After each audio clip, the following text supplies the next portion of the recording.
السلام علیکم ورحمۃ اللہ وبرکاتہ۔ آج ہم نماز اور زکوٰۃ کے بارے میں بات کریں گے۔ قرآن میں آیت نمبر 110 میں واقیم الصلاۃ وآتوا الزکوٰۃ، نماز قائم کرو اور زکوٰۃ دیتے رہو۔ دیکھیے، نماز تو انسان اپنے لیے پڑھتا ہے اور زکوٰۃ جو دینا ہوتا ہے اسے وہ معاشرے کی بھلائی کے کام کرتا ہے۔ تو یہاں پر اللہ سبحانہ تعالیٰ دونوں چیزیں بتا دی، اور دوسری بات یہ کہ یہاں پر یہ نہیں کہا گیا ہے کہ نماز پڑھو، نماز کو قائم کرو، کیونکہ یہاں پر نماز با جماعت ادا کرنے کا حکم آ گیا ہے، مطلب آدمیوں کے لیے۔ جہاں ہم ایک جگہ پر نماز پڑھتے ہیں، پورے محلے میں لوگ جب وہاں پر نماز پڑھنے آتے ہیں تو انسان کو یہ پتہ ہوتا ہے کہ آج کس کے گھر میں کیا پریشانی ہے۔ اگر کوئی نماز نہیں پڑھنے آیا تو اس کی طبیعت ٹھیک ہے کہ نہیں۔ آج کی دنیا میں آج آپ دیکھیے کہ نماز قائم کرنا جب ہم نے چھوڑ دیا، مسجدیں ویران ہو گئیں، تو ہمیں یہ بھی نہیں پتہ چلتا کہ ہمارے ہمسائے میں کون لوگ بھوکے سو گئے ہیں، کن کے گھر میں کون بیمار ہے، کن کے گھر میں کیا مشکلیں ہیں اور کیا چیزیں ہو رہی ہیں۔ ہم ہمسایوں سے بات کرنے میں بھی ڈرتے ہیں، یہ ہمیں پتہ ہی نہیں ہوتا کہ وہ کون لوگ ہیں۔ اللہ سبحانہ تعالیٰ ہمیں عمل کرنے والا بنا دے، آمین ثم آمین۔ اور پھر اللہ سبحانہ تعالیٰ فرماتے ہیں کہ جو بھلائی تم اپنے لیے آگے بھیجو گے، اللہ سبحانہ تعالیٰ کے یہاں اسے موجود پاؤ گے۔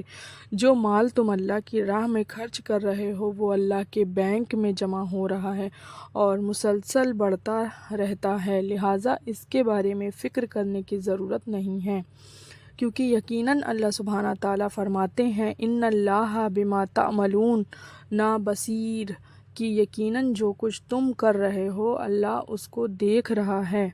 نماز کے بارے میں صحیح مسلم کی حدیث ہے کہ حضرت جابر علیہ السلام کی روایت ہے کہ رسول اللہ صلی اللہ علیہ وسلم نے فرمایا کہ مسلمان آدمی اور کفر اور شرک کے بیچ فرق کرنے والی چیز ترک نماز ہے، مطلب نماز کو چھوڑنا۔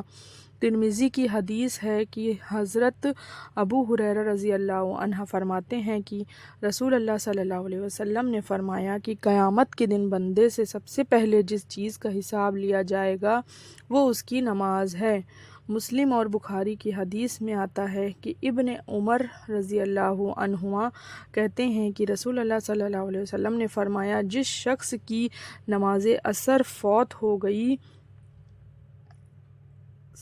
صرف ایک نماز کی بات ہو رہی ہے، جس کی نماز عصر فوت ہو گئی، اس شخص کی حالت اس شخص کی طرح ہے کہ اس کا اہل عیال، مال اور اسباب سب ہلاک ہو گیا۔ اللہ اکبر۔ سورہ نساء کی یہ آیت ہم سب کے لیے ایک ٹیسٹ ہے۔ ایک شخص نے رسول اللہ صلی اللہ علیہ وسلم سے پوچھا، یا رسول اللہ، ایک شخص ہے جو نماز نہیں پڑھتا اور چوری بھی کرتا ہے، نماز پڑھتا ہے اور چوری بھی کرتا ہے، تو رسول اللہ صلی اللہ علیہ وسلم نے فرمایا کہ تم اس کی نماز کو کچھ نہ کہو، کیونکہ جو اس کی نماز ہے وہ اس کے گناہوں سے، اس کی برائیوں سے اسے خود ہی دور کر لے گی۔ ہو سکے تو آپ اپنی نماز کی پابندی کریں تو انشاءاللہ آپ کی دنیا اور آخرت دونوں بن جائے گی۔ تو نماز کے لیے ہمیں کاہلی نہیں کرنی چاہیے، نماز کو ہمیں پابندی کے ساتھ پڑھنی چاہیے، ہمیں نماز میں دل لگانے کی کوشش کرنی چاہیے، بھلے سے ہمیں نماز میں دل نہ لگے، ہم جو ہے کوتاہی کرتے ہیں، ہم کاہلی کرتے ہیں کہ ہم فلاں جگہ سے گھوم کے آئے ہیں تو ابھی وقت نکل گیا نماز کے لیے، تو یہ سب چیزیں نہ کریں۔ وقت کو نکل گیا تو نکل جانے دو، لیکن اس کو نماز کو ادا کرو، قضا پڑھ لو۔ اگر وقت ہے، ٹائم ہے تو اس وقت ادا کرو، نہیں ہے اگر تو قضا پڑھ لو، لیکن نماز کو پڑھو۔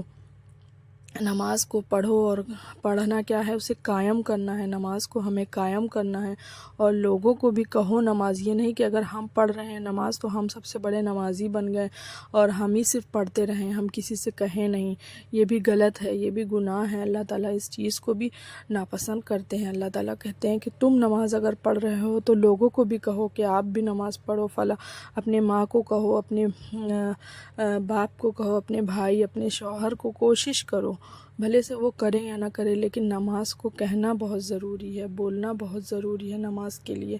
ہم لوگوں کو، اپنے بچوں کو کی عادت ڈالو، اگر ابھی سے ہم لوگ اس چیز کی کوشش نہیں کریں گے تو بچے کبھی بھی نہیں پڑھیں گے۔